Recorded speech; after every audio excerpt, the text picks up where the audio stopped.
Hi, everybody. My name is Andrew LeBlanc. And I'm Eric Lewis.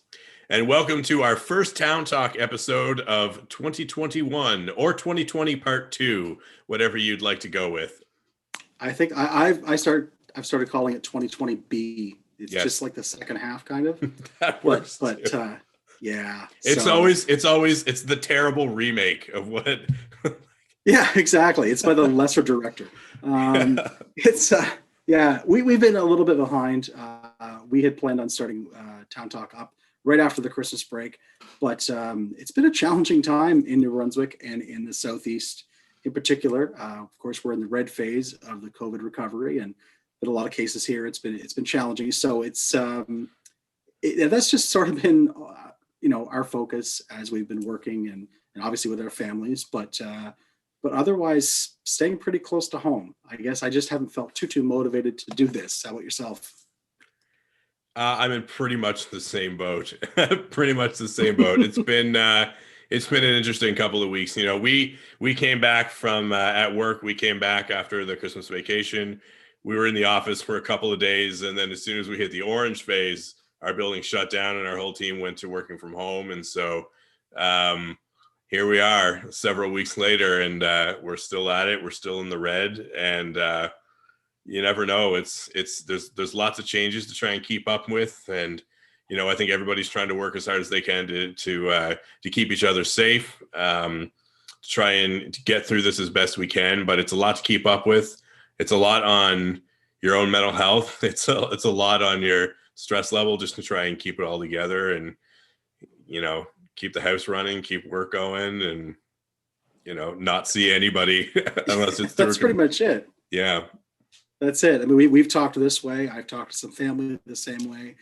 We connect our daughter on FaceTime or whatever with my parents and my wife's parents. And so those connections, they're all still there. We still have those things. It's just after the challenging 2020, everyone was kind of like, okay, 2021's got to be better. And it could very well be better, but it's just been a challenging start.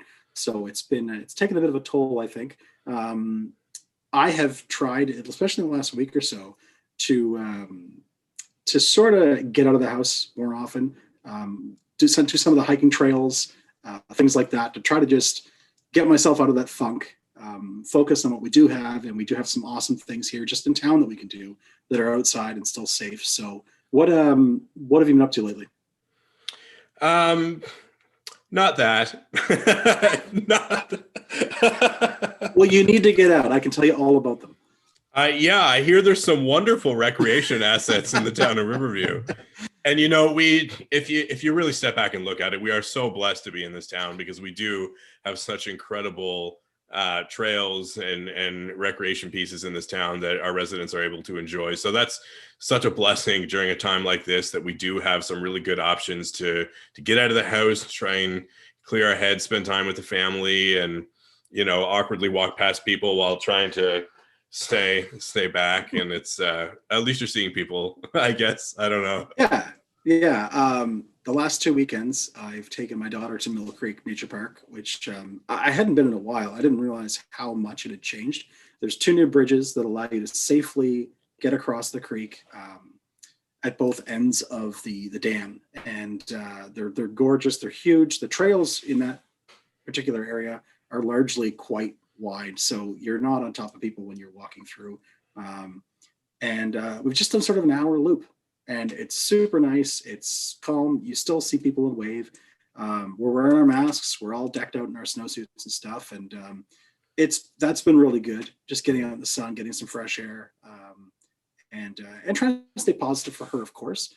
We've also done the Dobson Trail, the loop there.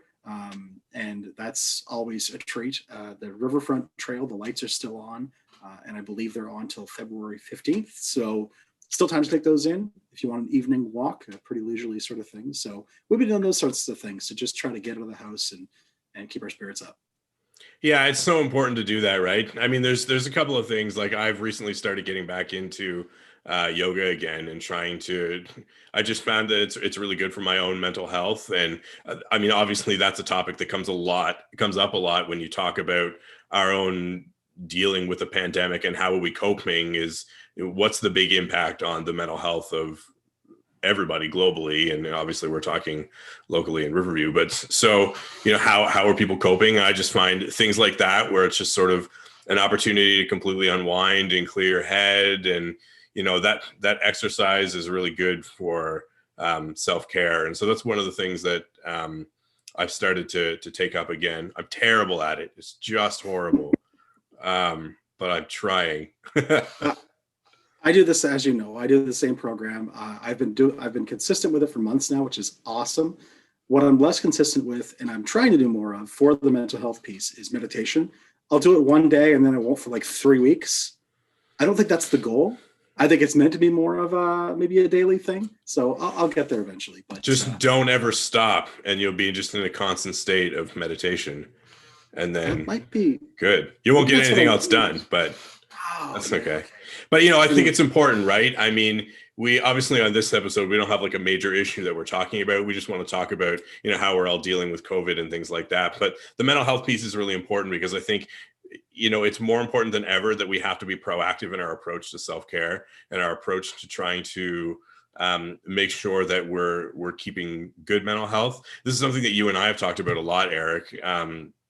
And just advocating that, as men, it's really important that we don't forget about our own mental health. It's not something that gets talked about a lot, is men taking care of their mental health. And so, we're all struggling right now. It's okay to want to talk about things. If you want to talk to, a friend or a family member, those are really good things to do. If you want to talk to, a counselor or a psychologist, those are really good things to do. And I know that's something you and I are both very open about, that we are,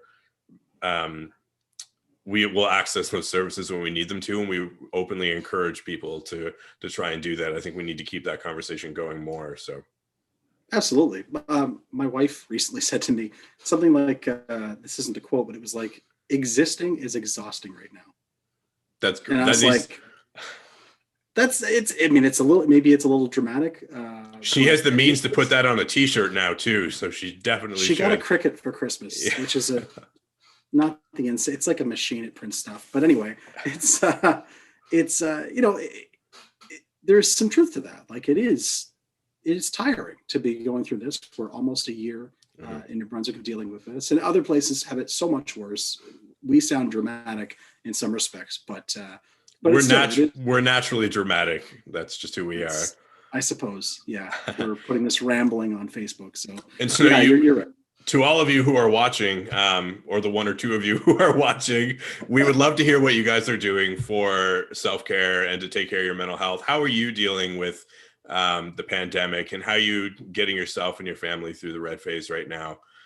We'd love to hear all the different ideas of things that you guys are doing, and share it, in the comment section below, so that everybody gets to see all the things that are happening.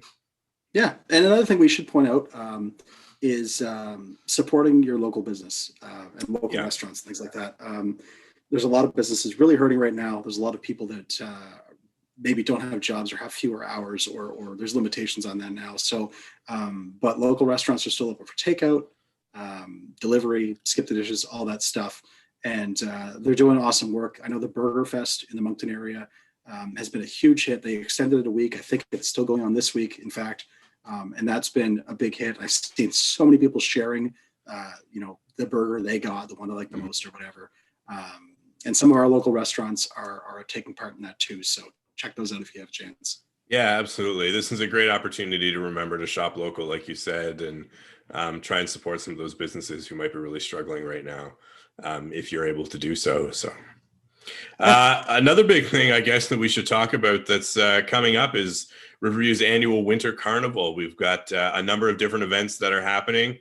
Obviously, the pandemic is impacting that schedule. And so if you visit riverviewwintercarnival.ca, you'll get the whole list of, I believe it's 45 events we went through, Eric. It's a long list. There's a number of things. If you click on the individual ones and click on more details, you'll see the outline on, is this event going to happen in red, orange, yellow? What are the details? It'll give you everything you need to know about those particular events and what's happening. But we did want to highlight a couple of them today. I think, Eric, you got a little bit of a list there. Yeah, I went through really, really quick, pulled a few that I know will be happening because they're either being done virtually or in your own on your own property. So right now in the red phase, things that are scheduled to happen at the Riverview or the Winter Wonderland Park won't be happening, unfortunately, unless something changes rapidly in the next couple of days. But the Hubcap Comedy Festival events are happening virtually this year, so those are always fun. And who doesn't need a laugh right now, honestly? Speaking of fun, the Mayor's Reading Mean Tweets. It's a fundraiser for United Way. You get to see all three of the local mayors just reading some mean tweets they've received. So that could be comical, I would think. And which is surprising because I thought the mayors would only ever get really positive things all the time. That's what you usually get from people, right? Just constant streams of positivity. 100%. Never anything else. Yeah, I don't even know what it would be if it was negative. There's a snow sculpture challenge, which is kind of cool. You do that on your own property, so you, your kids, your family can do that stuff, and then he's ready for it. Yeah, look, I brought props. So I bring my bucket. I don't know who's sponsoring this one. They didn't make it obvious. I'm not sure. So this is the snow sculpture where you can put the snow in the bucket. Doesn't matter what kind of snow, white, yellow, doesn't matter. Wow. And then you take this thing. I don't know. They called it something. I don't remember what it is. And then you just pack the snow in, and then you dump it out, I guess, and make a gnome. And right. I couldn't get through gnome without laughing. I asked him to say good gnome and say it with a straight face, and we would just move on. But he couldn't do it, so I'm sorry. It's a failure. Anyway, it's great. You take your snow and you make a sculpture. I submit the photos online. I think it's townofriverview.ca/snow sculpture. I could be wrong because I can't find it. Oh, it's on this side. Y'all, everybody should have got one of these little things that highlight some of the cool things that are happening for Winter Carnival. You should have got that in the mail. So yes. Oh, it's townofriverview.ca/snow challenge. And you can check out some of the details on where you submit your photos for the snow sculptures sponsored by Home Hardware. And about this, I got it in the mail. I had a quick look at it. I thought, okay, that's cool. I'm glad they're still doing some things for Winter Carnival this year. But then I noticed it says visit the website for more events and details. And there's way more happening than this flyer would have you believe. It's nice to see. There's a virtual bonfire where you can learn outdoor and hiking things from the comfort of your own house in the warmth. So there's a lot of stuff happening, which is great. People need this kind of stuff right now. We just wanted to do a bit of a plug for that festival because I know it's a highlight of this season every year, and they're still making things happen despite the situation we're in. So, yeah. And kudos to the Winter Carnival Committee for all the work that they've done to adapt the festival and to adjust to all the regulations of the COVID-19 pandemic and making sure that everybody's still able to stay safe and participate in some really cool things. We need this probably more now than ever. And so just a great job to them, and for all the groups who are putting something on. Thank you for all the work you did to put that together. Absolutely. I mean, to plan massive community events like this, knowing that some of them may not be able to take place, it's a lot of work. So kudos to them. Absolutely. Yeah. Another thing I wanted to mention is that we're trying to find ways to engage the community more on our Facebook page, which is our sort of primary means of communicating with everybody. So every Thursday now, we've jumped on the Throwback Thursday bandwagon, and we're trying to share sort of older, interesting images of the town of Riverview. So they've drawn a ton of comments and fun stories. We shared a picture, this was a couple months ago, we shared a picture, an old picture from the Riverview Mall, back when it was more of a shopping center. And it got a ton of feedback, which is what prompted us to want to do more of these things. So I think it was last week we shared a picture of the Bridgedale Community Center, which is, that's the neighborhood I grew up in. And people just sharing tons and tons of stories and anecdotes of their own experiences, either at that center or in the Bridgedale area, things like that. We shared one of the old Gunningsville Bridge, and that just was tons of stories of people losing mirrors on that trap. So that's fun and it's engaging, and we're seeing a lot of cool anecdotes and stories from people. And we'd love to be able to share some more as well. So if you want to share any of old photos that you have of the town of Riverview, we'd love to have them. You can visit us on our Facebook page and send them that way, or you can email us as well. All of our contact info is on our page. Yeah, if you want to email photos, we'd be happy to give you credit, let people know where the photo came from. Obviously you don't want to share photos of people necessarily, but if you have old buildings, old events, could be anything. If it's Riverview centric, that's what we want to kind of highlight. You can email them to towntalkriverview@gmail.com if you prefer to go that route. Could even be a photo of me when I had hair. I might have some of those. I probably do. It's a long time ago now. It's like 20 years ago. I guess I'm a part of our town's heritage. I don't know. I just turned 37. That was a reminder of like how old I am when you said 20 years ago. So, but it's upper mid 30s. Like that's okay. Upper mid 30s, I think is fine. That's all right. We haven't hit our 20-year high school reunion yet. We're fine. Is that next year? It is. Yeah. Sorry. I should have even brought that up. Next year. Wow. Okay. All right. Time flies when you're in a pandemic. Yeah. Yeah. So, looking forward for the show, we have a number of different things that we want to talk about. Eric, I think we want to talk about some different developments that are happening in town, a couple of different projects that we could be seeing over the next couple of months. And one of the cool things that we want to try and look at in this portion of the show is having more guests on. In season 1 of Town Talk, it was a lot of Eric and Andrew just talking and interviewing, and there's some really cool people in the town that are doing great things, and we'd like to be able to hear from them and highlight some of the things that are happening. And then, of course, we also want to continue our community spotlight series to shine a light on some of the great community organizations and local businesses that are also doing great things in the town of Riverview. And of course, we'd also like to hear from you. If you have any ideas of businesses or groups that we could feature, we would certainly love to hear your suggestions. Absolutely. The whole point, we want to talk about Riverview issues, and we want to sort of put a spotlight on Riverview businesses, Riverview people, Riverview things that don't otherwise get a lot of traction. So that's sort of our goal. And we're glad to have you guys here for this long, rambling stream of consciousness kind of episode. We hope you had a laugh, and it was a bit of a diversion for 15, 20 minutes or whatever it's been.